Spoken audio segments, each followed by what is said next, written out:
अर्णवडी गाव या गावामध्ये या गावावरती माझं एक विलक्षण प्रेम आहे।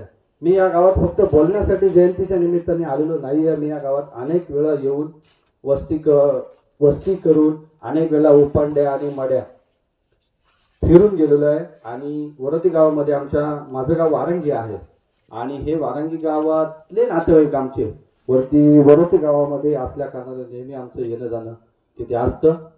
त्यामुळे या गावावरती माझं एक विलक्षण प्रेम आहे। हे गाव निसर्गरम्य गाव आहे आणि हे गाव माझ्या गावानंतर आवडतं गाव आहे। आणि या गावात मी आज माझा दुसरा एक विद्यार्थी अनिकेत आणि अजिंक्य हे दोन्ही या दुर्गम भागातले विद्यार्थी या ठिकाणी डॉक्टर बाबासाहेब आंबेडकर महाविद्यालयात येत असतात, शिकत असतात आणि त्या निमित्ताने त्या दोघांची ओळख झाली आणि मग या गावाशी आणखी नातं वाढलं।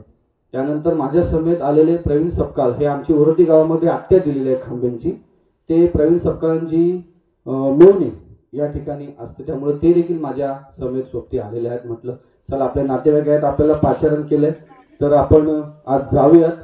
आणि मी खरं तर भाषण करण्यासाठी नाही आलोय, मी तुमच्याजवळ बोलण्यासाठी आलेलो आहे।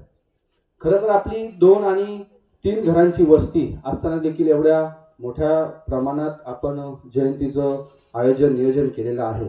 तर या सगळ्या जयंतीसाठी संयुक्त जयंतीसाठी सगळ्या ज्या आयोजकांनी, ज्या कार्यकर्त्यांनी, ज्या कमिटीच्या सगळ्या पदाधिकाऱ्यांनी परिश्रम घेतले, कष्ट घेतले, त्यांचे मी पहिल्यांदा आभार मानतो आणि माझ्या विचारांना सुरुवात करतो।